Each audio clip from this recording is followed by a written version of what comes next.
safari through the heart of Africa in 1933, the year I turned 9 years old. Hitler swore loyalty to his first unit, the Personal Guard SS Adolf Hitler. This oath was the precursor to the oath of loyalty taken by all men and boys enlisted in the German armed forces. I swear to you, Adolf Hitler, loyalty and courage as Führer and Chancellor of the Reich. I promise you and those whom you have designated to command me obedience until death, with the help of God. In 1939, Germany formed an alliance with Italy called the Berlin-Rome Axis. The following year, Hitler and Mussolini of Italy signed a tripartite pact with Japan. Against this triumvirate were the Allies, formed by England, France, the Soviet Union, and the United States. In 1942, the German army recruited all boys my age. I ended up as a private in Africa because it was one of Germany's elite military units. They used me as a substitute and sent me to Tunisia, in Africa, to fight the Allies. In 1943, the smell of early spring in the Atlas Mountains in Tunisia caressed my nostrils, while the ground vibrated like an earthquake. Hundreds of Sherman tanks were advancing toward us. The Americans attacked us within seconds. A noise like metallic thunder shook our trench. "Come on, boys, get out," shouted an American from a tank that rumbled near my trench. I flattened my nose against the ground and thanked God because, even in a hurry, my friend Klaus and I had dug deep into the semi-arid and undulating terrain of the foothills of the Atlas. "They want us to come out to surrender," I said quickly, translating English for the clown house. I could barely distinguish his face through the dust, even though he was close enough to smell his breath. "What do we do?" I asked him. It was more than just a rhetorical question.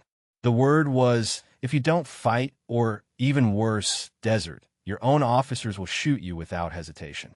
Private Klaus was of higher rank than mine. I thought he would know what to do. In my mind, if you fought, or even worse, deserted, your own officers would shoot you without hesitation. Klaus, a private, was my superior. I thought he would know what to do. In my mind, he was older, at least 30 years old, and I was a scared 18-year-old boy. He had to take responsibility. Klaus seemed oblivious to this logic. "Klaus, look what's happening," I said, giving him a nudge. By then, I had a shout to be heard above the roar of the mechanical monsters roaring over us. His blue eyes widened, terrified, in his dirt-covered face. "Are you crazy?" "I'm married. I have 2 children," he said. "Why don't you take a look? Because I am the brain of this team, I am not going to either," I told him. I wasn't going to stick my head out to get shot. Of course, the Americans wanted us to surrender, but who knew what they were up to? Klaus and I crouched down even more, huddled together at the bottom of the hole, under a blanket of earth. The squeals and screeches of the tanks hit my eardrums. The sides of the trench vibrated like a drum skin. I cover my ears with my hands to drown out the noise and the reality above me. Men killing men, dying. Finally, the clamor of the tanks faded, and the shots and squeals replaced the metallic horror. I raised my head just enough to see that a fog of dust covered the ground and allowed faint sunlight to penetrate the field of death. Several meters away, over the edge of the next trench, a couple of dirt-covered guys stared at me with wide eyes. I couldn't believe they were alive. I was alive. The dust settled on the ground. Sweat and tears stung my eyes. I blinked hard to clear my vision. In the distance, all Allied forces disappeared in a storm of earth.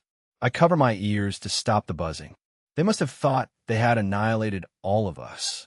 I shouted to Clues. "How many are left?" A voice answered. "I am here. I am here," shouted the soldier in front of me. "Here," I answered. I spat the African earth from my mouth. One after another, other voices echoed throughout the now silent hills. Impossible as it seemed, the enemy had overlooked us. All the survivors had a story of their narrow escape. Most of our unit was killed or captured by the enemy. From our dispersed group, I discovered some had fought for duty. The Shermans crushed most in their trenches. The rest had been gathered and taken away. Claus and I soon realized that if our entire infantry unit had resisted, the Americans would have taken the time to finish us. Sweaty, filthy, and ragged, but basically unharmed, several dozen of us gathered. We knew that the British and Americans were somewhere near us. Our supplies, including food and gasoline, had run out. Our cause seemed almost lost. There's also another factor to take into account. Instead of fighting to the last man, the edict that had been instilled in us privates from the beginning, the attitude had changed. Our remaining officers seemed more concerned with saving our lives, if possible. I did not at that moment, but the change had come from above. In the bitter 11th hour of the war, Hitler had sent a blunt order to our Colonel Generaljagen F.N.M. The German people expect you to fight to the last bullet. Von Aram gave his own twist to the order and told his officers that the last bullet would be the last projectile fired by the last tank, and that then we would destroy our weapons and army. The Africa group would surrender. Our small group of survivors regrouped, and a non-commissioned officer took the initiative. We wanted to find a way to the coast. There, if luck smiled on us, we could reach Italia by requisitioning ships or planes. Little did we know that thousands of our Axis comrades had thrown down their weapons and were heading towards Cape Bon, in the Mediterranean, in a spontaneous and leaderless procession 80 miles long. An old proverb says that man thinks and God laughs. Our plans now seem crazy, but at that time we stragglers had no other option than to fight or surrender. But surrender to what? We did not know that. We waited for nightfall, and we headed north through the cactus-covered hills. Our disorganized troop followed a railroad track in the hope of avoiding the cactus thorns and the stings of the poisonous scorpions that had tormented us. We could not stop or rest. At dawn, we would be vulnerable in the open. We would be targets for the next attack, or we would be strafed by Allied planes. The American air power had become more impressive every day with the virtual disappearance of the German Luftwaffe from the African skies. American P-38 and P-40 fighter planes flying low and strafing guns routinely attacked us. We were told that they had a new weapon that could inflict incredible damage on the enemy. The new German wonder weapon called Nebelwerfer, after the German inventor Nebel, but the 6-gun rocket launchers arrived too late for us to win this battle. Following the train track and crouching at the slightest noise, I carried the usual equipment: rifle, shotgun, canteen, and first aid kit. My stomach was growling. We had eaten the last of what we had the night before. Despite my hunger, the tiredness, the body pain, and sore feet, my youthful energy took me to the front of the line. Darkness fell, accompanied by the already familiar cold of these desert regions. We walked with difficulty for hours through the night, and at dawn, we spotted one of our German anti-aircraft units hastily burning documents and destroying everything that could benefit the enemy. Limping heavily, I approached a couple of younger soldiers to satisfy my curiosity. It turned out that they had reached the same conclusion as us and were also heading to the coast. They felt sorry for my sore feet and offered to take me in their anti-aircraft personnel transport half-track. I quickly looked around for Klaus and shouted for him to join us as my new companions helped me aboard. He saw me and understood immediately, as did everyone else. Klaus tried to run, but others caught up with him and got on board as he walked away until he became a dot in the distance. I wondered if I would see Klaus again. Would I see Klaus again? From there, our small group joined a huge concentration of Axis units and stragglers, and we ended up somewhere on the end of the Bon Peninsula. Thousands of men crowded together like a human river flowing toward the coast, near shore. Our forces had stored an enormous amount of food and ammunition, including provisions that never reached us on the battlefield. The news of the stash spread through the river of men like eddies in white water, causing discontent and disillusionment, obviously, while we ate cold rations. The rear guards had eaten well, to my relief. Klaus met with me shortly after. The transport stopped at the warehouse edge. Like a couple of children, we ran around the pile of supplies looking for cans of meat and vegetables. With my faithful army can opener, I proudly opened a can of sardines and poured the contents into my mouth, letting the oil drip down my face with great joy. Klaus opened one box after another of chocolate and alcoholic drinks. I stuffed myself with canned meat, peas, and chocolate while wondering what would happen next. I looked fondly at the sea, which shone temptingly. I am sure that General von Aram has ships and planes waiting for us, I told Klaus. The signal for our rescue has probably already been given, he said. Yes, my name is Trudy, and I am on vacation on the sunny Mediterranean coast. He lay back, cradling a bottle in his arms. The truth was that guys like Klaus and I never knew anything. Only the officers knew what was going on, not the privates like us.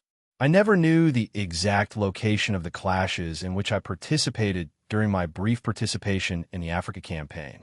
I later discovered that the American military of my rank also never knew where they were.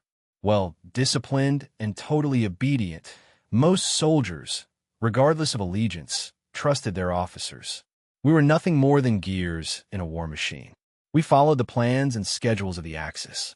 My curiosity about the German strategy in the Africa campaign was not satisfied until I investigated it many years later, when my replacement unit arrived 6 months earlier to join the Motorized Infantry Regiment, the 47th Panzer Grenadiers.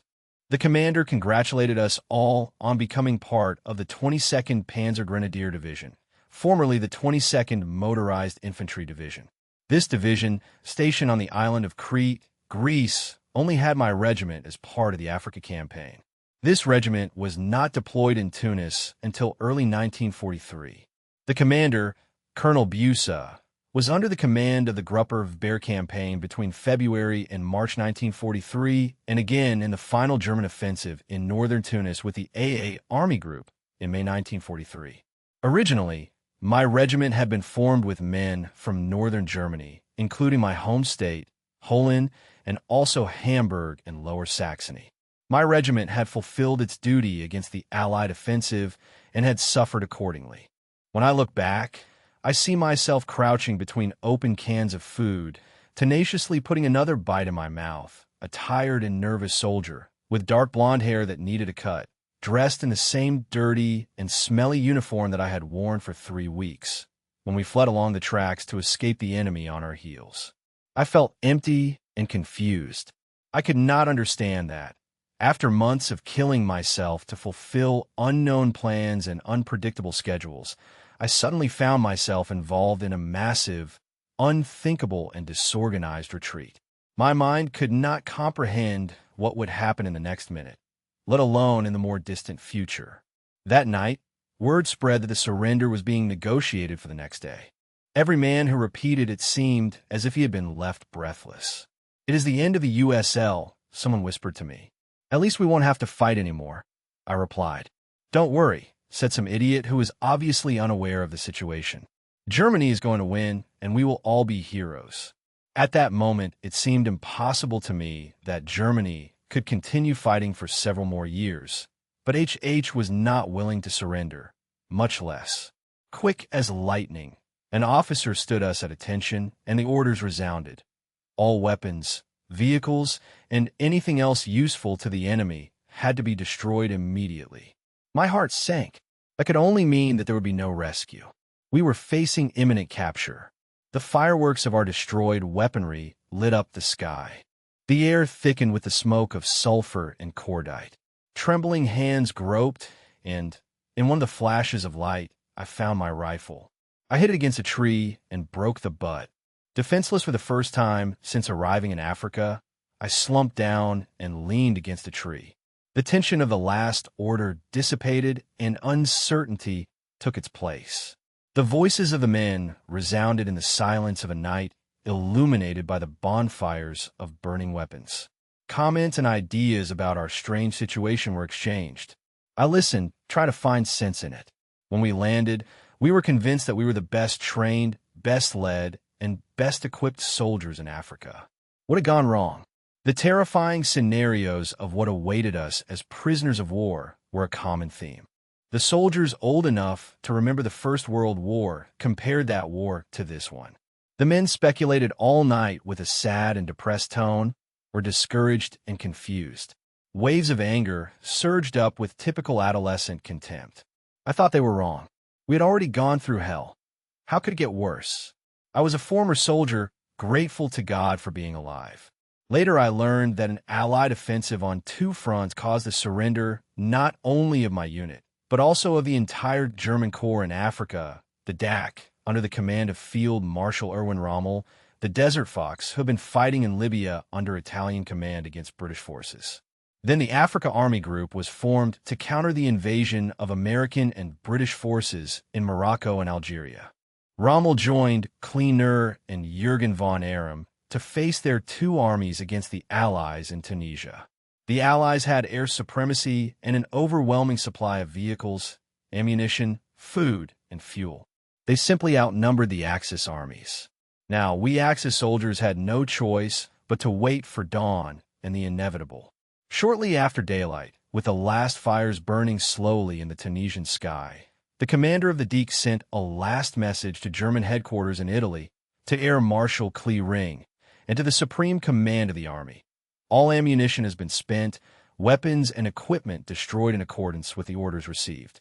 The German Corps in Africa has fought to a point where it can no longer continue fighting. The German cause in Africa must resurface. Hey Asafari. Go ahead, Bantu Krer. General Commander, May 12, 1943.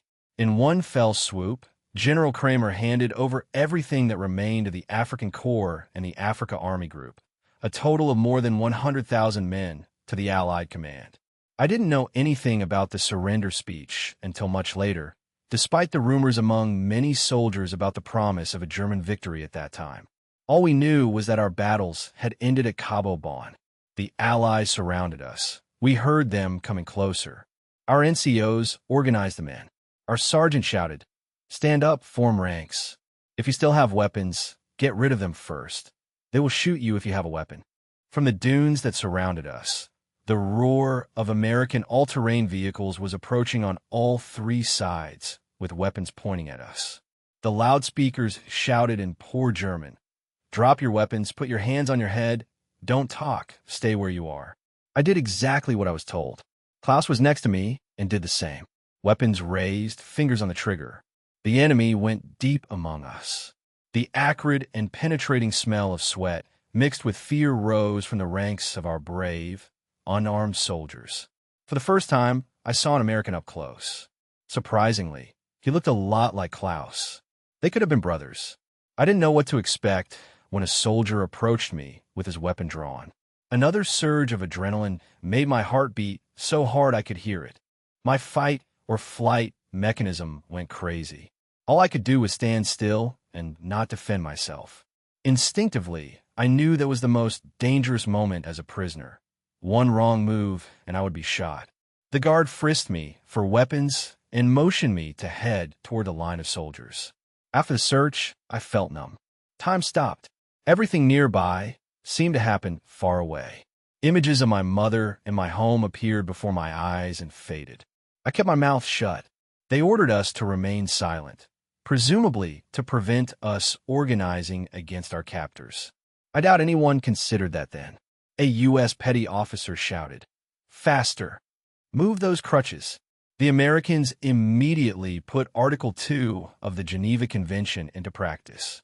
After registering us in search of weapons, they separated us by nationality and rank.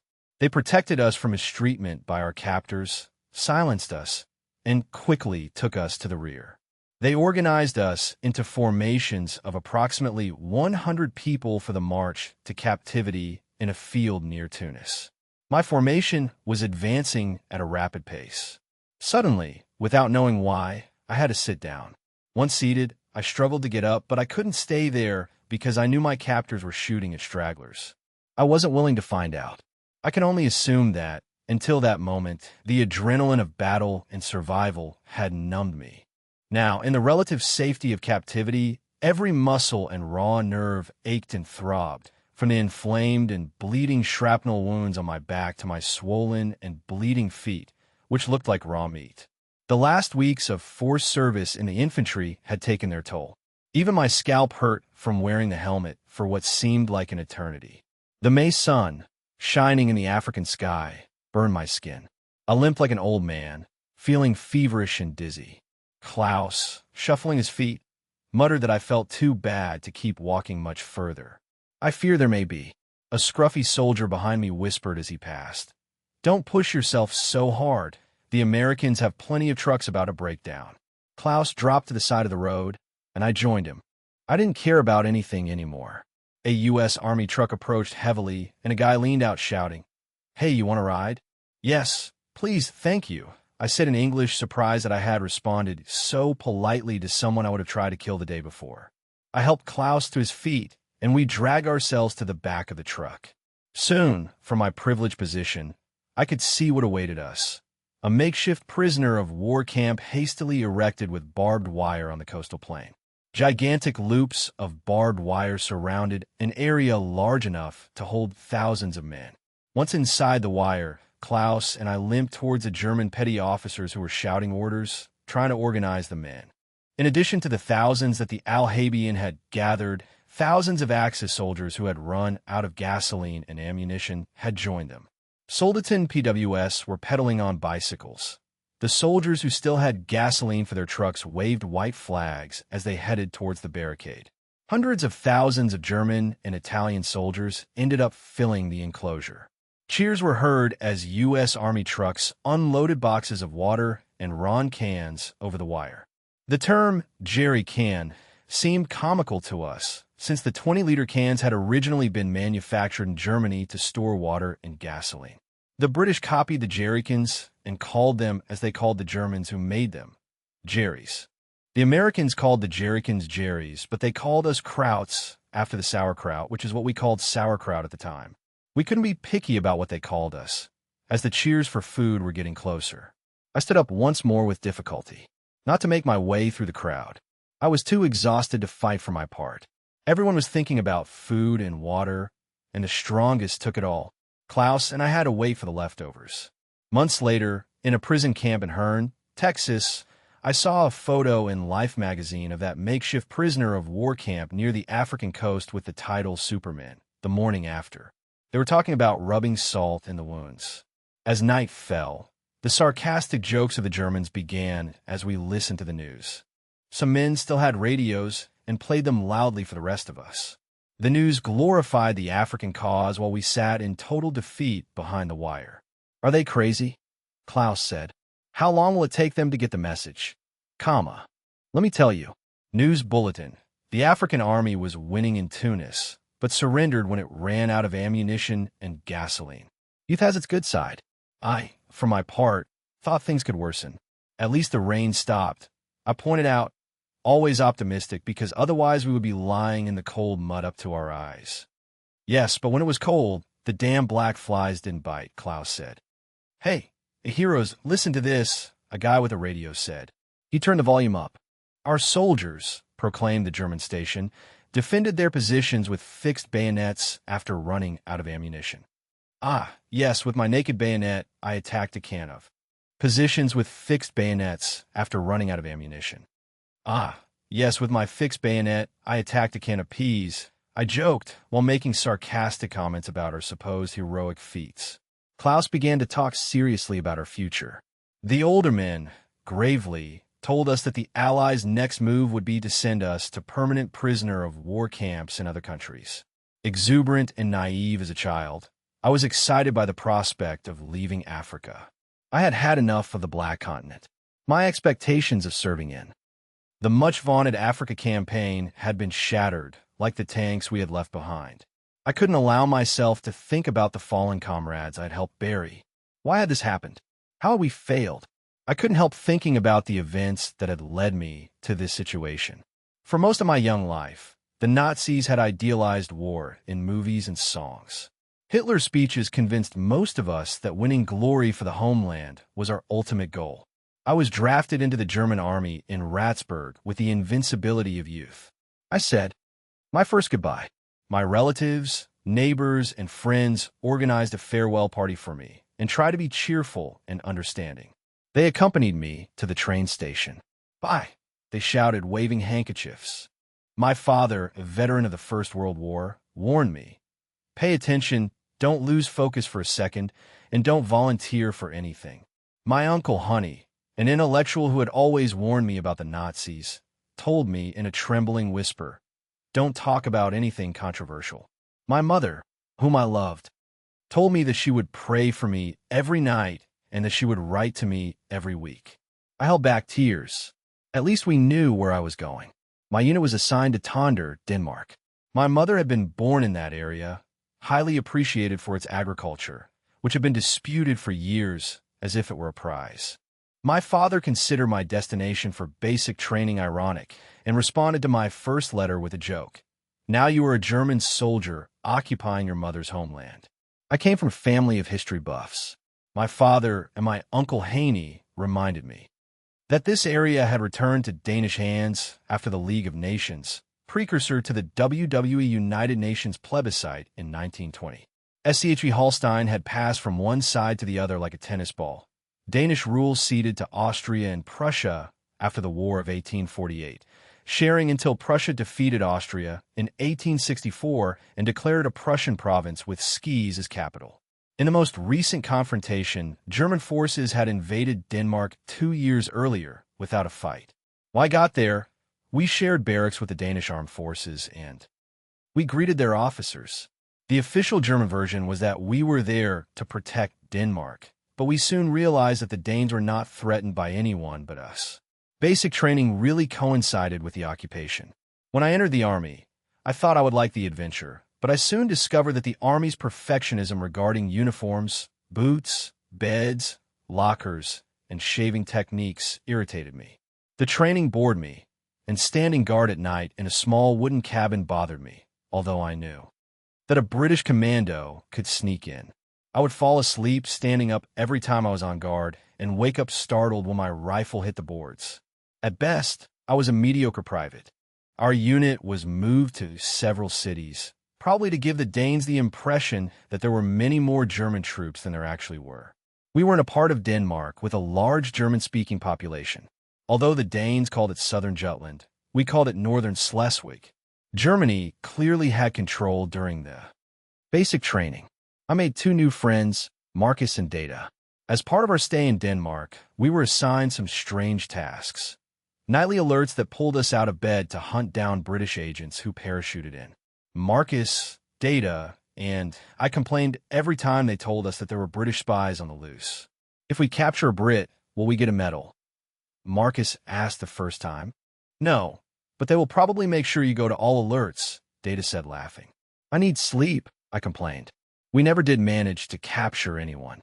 On another occasion, during my training, I was assigned to the funeral of a Danish SS volunteer who had died in combat in Russia.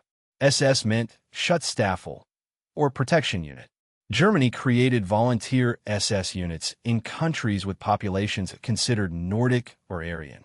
A northern division was formed with Norwegian and Danish volunteers, and similar units were formed with volunteers from the Netherlands and Belgium.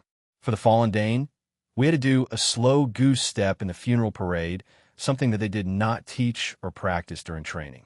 That ridiculous step caused us leg cramps that night. Ha ha ha. We had to jump out of bed and hop on one foot to relax our muscles. The good thing about being stationed in Denmark was the abundance of good food. Marcus, Data, and I could not believe our eyes coming from wartime Germany with its rationing. During our first weekend on leave, we stared at the stores and shops full of high-quality food. We examined the shop windows with delirium as we walked along. Magnificent ice cream parlors, glorious bakeries, and gleaming butcher shops. Lace curtains and flower boxes drew us to an ice cream parlor with wooden tables and chairs. This looks great. Let's go in, I said to my friends. I hadn't had ice cream since leaving home. I ordered a large one, and Marcus and Data did likewise. Have you seen those stores? We could buy a lot of good food for our parents and send it home, Marcus said, but I hadn't had ice cream since we left home. I ordered a large dish, and Marcus and Data did the same. Have you seen those stores? We could buy a lot of good food for our parents and send it home, Marcus said, but I had heard the rules. Only one package could be sent per person. There must be some way to do it, I said. We will think of something. We watched the Danish girls and boys our age, comfortably dressed in civilian clothes. I felt a pang of envy. They didn't seem to have any worries at all. They were clowning around and acting as if we weren't there, dressed in our German uniforms. Marcus, Data, and I didn't fit into that peaceful environment. Each day of basic training taught us more elements of war, more duties, and more responsibilities. From the age of 13, we marched and exercised. Now I realize that we never had the chance for a normal adolescence. The opportunities faded like the last bit of ice cream on my plate. I guess the girls here don't like us, Marcus said. I can't even get a smile from any of them. It's not very nice of them. We're here to protect them, Data interjected. If we wore our clothes from home, they would surely be nicer, I said. By the way, guys, I've figured out how to help feed our families back home. Our small salary in Danish crowns does not allow us to be very generous, but I managed to save some money in my country's postal system when my unit comrades went on leave to Germany. I asked them to withdraw money from my account using my passbook. They could withdraw money from my account at any post office in Germany and bring me the marks. No one ever failed me, even though they knew it was strictly forbidden to use German marks in Denmark. My comrades understood, since they also wanted to help feed their families. Many Danes of German origin accepted German marks in exchange for their products. At 18 years old, I did not think about the punishment that awaited both my seller and me. I paid Dabbler the usual price, bought all the food I could with the illegal marks for my family, and sent it home when someone went on leave. I finished basic training more or less when the United States launched Operation Torch and invaded North Africa. Germany was fighting against the Allies on all fronts. My drill sergeant, Hans Nielsen, took me aside for some reason and told me that I should choose Africa instead of Russia for my period of service. Maybe he liked that I was cheerful and fast worker. Maybe he also realized that I was hyperactive and uncoordinated, that I talked all the time and bumped into things. I was the joker at any boys' meeting. My group laughed, calling attention to my ears and nicknaming me Antenna Ears. Sergeant Nayland, who was also a father, was perhaps worried because I had matured late and still looked like a little boy. The sergeant, originally from Hamburg, near my home, had served in the army since the outbreak of the Second World War. His piercing blue eyes, his straight blonde hair, and his muscular physique gave him the appearance of an Adonis, and he was greatly admired by his troops. His confident attitude was respected by all ranks. He had participated in the Poland campaign and in the Winter campaign in Russia. He wore the Iron Cross Second Class and the Vitna Bayan, similar to the Purple Heart. He had also been decorated with a Russian Winter campaign medal, nicknamed the Frozen Meat Decoration. He painted in great detail the image of the widespread injuries and amputations caused by the frostbite suffered by German soldiers, ill-equipped for the cold climate of Russia. Erickson, go to Africa. You will be much better, Sergeant Nealon. At least there the weather is nice and warm, but I really want to be in a motorcycle unit in Russia, I said with the disappointment stuck in my throat. You're crazy, boy. You don't know how lucky you were when you were kicked out of the program. His blue eyes shone intensely. Luck, I blurted out. It was the worst day of my life. My ignominious expulsion from the glamorous motorized unit still hurt me. I was angry with myself for missing the opportunity. Emotion and adventure were guaranteed. Motorcyclists carried messages across vast territories of Russia that were in the hands of German forces. I had enlisted knowing that I met the minimum height and weight requirements, in addition to having excellent eyesight, which could not be said of my reflexes. I overreacted, overcompensated, turned too much, and crashed 2 motorcycles by hitting the wrong side. Controls at the wrong time. My instructors gave up on me. I'm sorry, boy. You're too nervous, one of them told me. Sergeant Nayland took me aside and tried to make me understand what was still happening to the ground troops in Russia. He told me that the partisans loved to ambush motorcyclists by placing hidden cables on lonely roads. I asked him a lot of questions, and once I knew the whole story, I stopped feeling bad about being kicked out of the training program. I accepted his wisdom and applied to go to Africa. When my orders arrived for Africa, my heart stopped. I had been assigned to an anti-tank unit. No, not another driving test. Luckily, all the members of the unit learned to drive the vehicles by practicing on a circular track until they were ready to take the exam. So all I had to do was start the vehicle and put the gears forward. It was not necessary to learn to reverse or back up. When my turn came, my companion stood next to the track and shouted encouragement to me. You can do it, Antennas. When I completed the laps on the track without accidents, I was euphoric. Proud I joined the others who had passed and obtained my war driving license. The next step to qualify for the Africa Corps was to pass the Tropical Fitness Physical Exam. The standards were severe. You had to be physically strong and in perfect health. Vital signs such as blood pressure, heart rate, circulation, and muscle tone had to be perfect. Hearing and sight had to be at least normal, but preferably above average. You could not have any chronic diseases. I was happy when they told me that I had passed the exam. A sergeant told me to wait for orders to go to Lübeck, a medieval city in northern Germany, to a camp where we would be equipped for Africa. Lübeck was one of my favorite places with its fantastic gateway and landscape parks, but when I got there, the city of my memories was in ruins, much of it destroyed by the fierce British bombings. However, life continued there as in any other bombed German city. My name was on the list of soldiers who were going to be sent to Africa, but I still had 2 weeks before deployment after being locked up in Denmark. I needed fun and excitement on our first day at camp. I looked for strong emotions.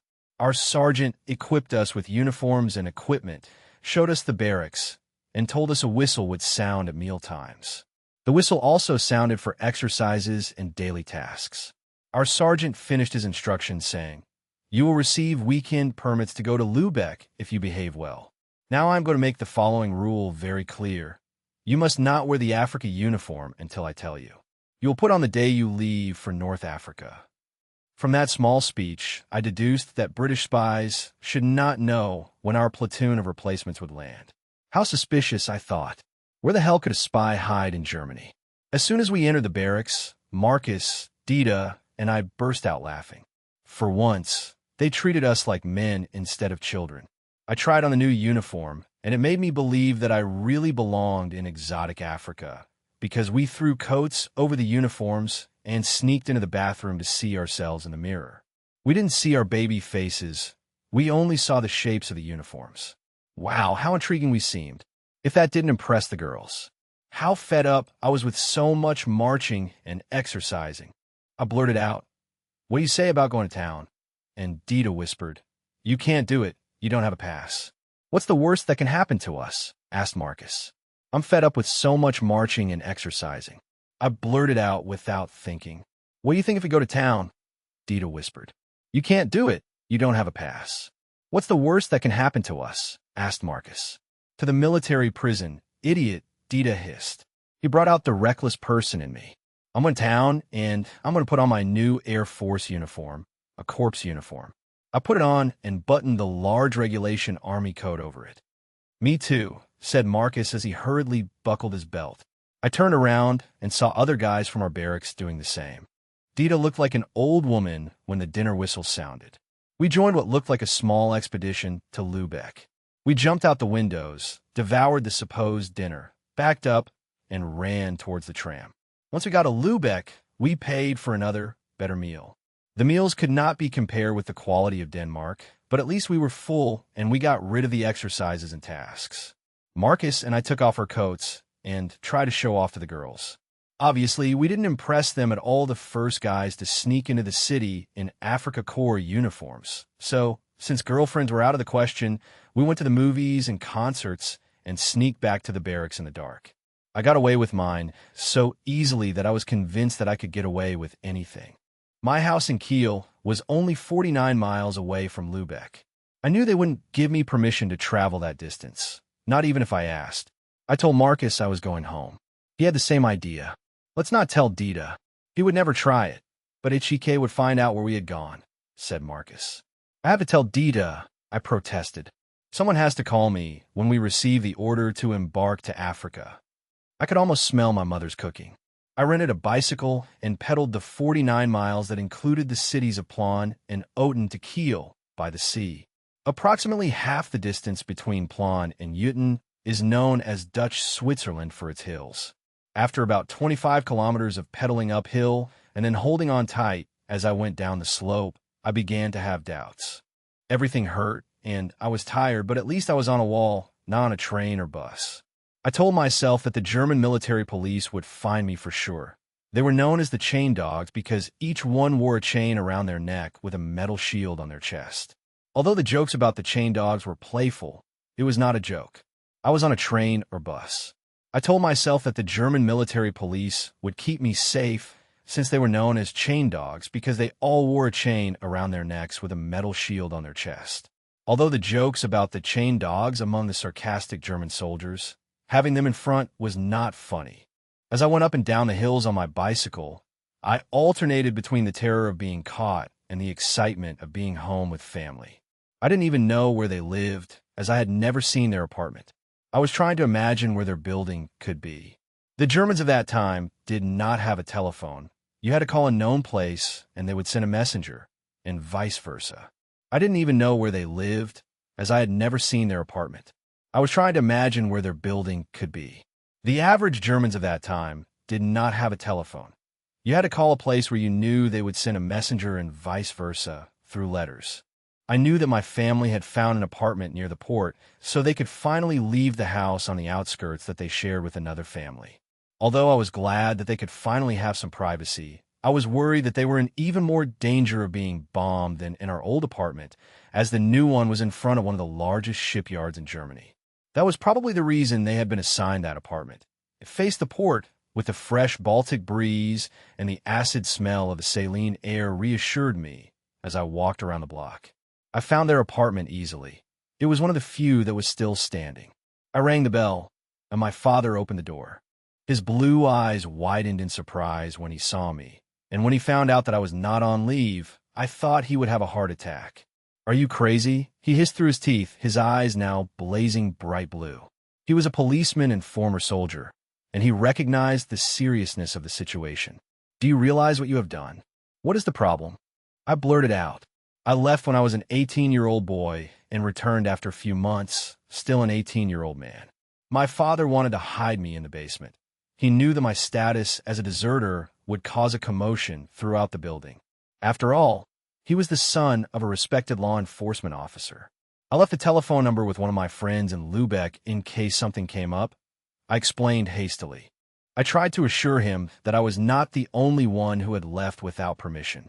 My friend was gone to Poland with his family, who seemed terribly uncomfortable and acted strangely toward me. Looking back, I realized how difficult it must have been for them. They had already said goodbye and had adapted to my absence, and now they would have to go through it again. We were very subdued as my family took care of their usual tasks, and I helped my mother at home. She was already doing exchanges and shopping for meals and Christmas gifts. I saw my father looking at me several times before hiding his feelings by launching into giving me more advice on doing the right thing at the right time. He was bold, impetuous, a man's man. As a father, he was strict. I always knew he considered me a man. He knew better than anyone that I was a reluctant soldier. He insisted that I was an adult and that I should stop behaving like a child.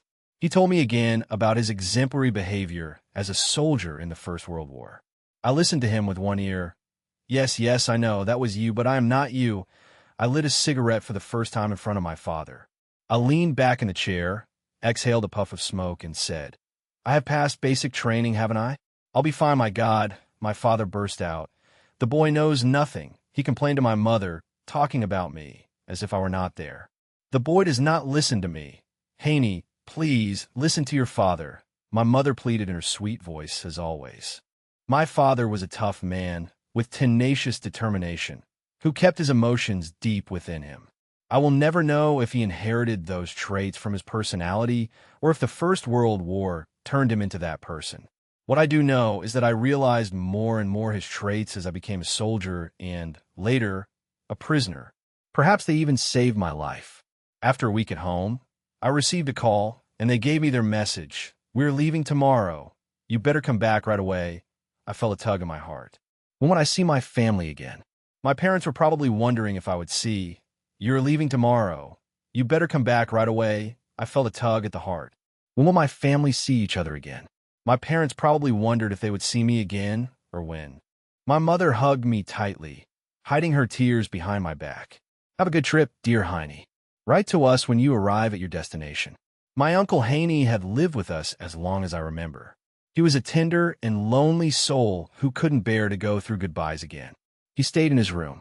My father, who knew much more than my mother about the battles ahead, stood as upright as his meter and a half of height and shouted, "Hey, no, you will come back with us, son, and don't you dare get arrested on the way back." If I had a car and driver, I would take you myself to make sure you get back in time. You drive me crazy with worry. Do you know what will happen if they catch you? They will put you in a penal battalion, or at the very least, send you to Russia. I realized that my act could get me into serious trouble. Although I had barely recovered from my first bike ride, I got back on it and returned quickly. Data was waiting for me at the door. After I arrived skidding, he informed me 30% of the boys missed roll call. They realized you were not there, either. You have to report to the captain. Even so, I felt relieved because I knew that the captain was a kind veteran of the First World War. I limped into his office and lined up with the other recruits. When my turn came, I saluted, introduced myself, and stood rigidly at attention with my steel helmet on my head. Lazem looked at me with his faded blue eyes under a wrinkled frown. You have broken the code of honor. You have let your unit down. What would have happened if they had attacked this base? I lowered my head and tried to look ashamed. I'm really sorry, sir. It's just that my family is very close and I couldn't pass up the opportunity to see them one more time. He clicked his tongue sympathetically, letting me know what his real position was. Since you're going to embark tomorrow, this will have no further consequences. Thank you, sir, I said as I saluted, turned around, and left sore and tired. I staggered to my unit. The boys were picking up their military equipment and leaving. I gathered my things and ran after them. Come on, antenna ears, hurry up, they shouted. I couldn't keep up with them. My legs were shaking. Dude, you're weak. What was going on? Couldn't you pedal up a couple of hills? Marcus laughed as he pushed me. The DEA put us on the train car, and we traveled in the typical German style, in freight cars. Each car had bunks installed and a stove in the center. Piles of straw made the floor more comfortable to sit on. We managed to get on just before the train started.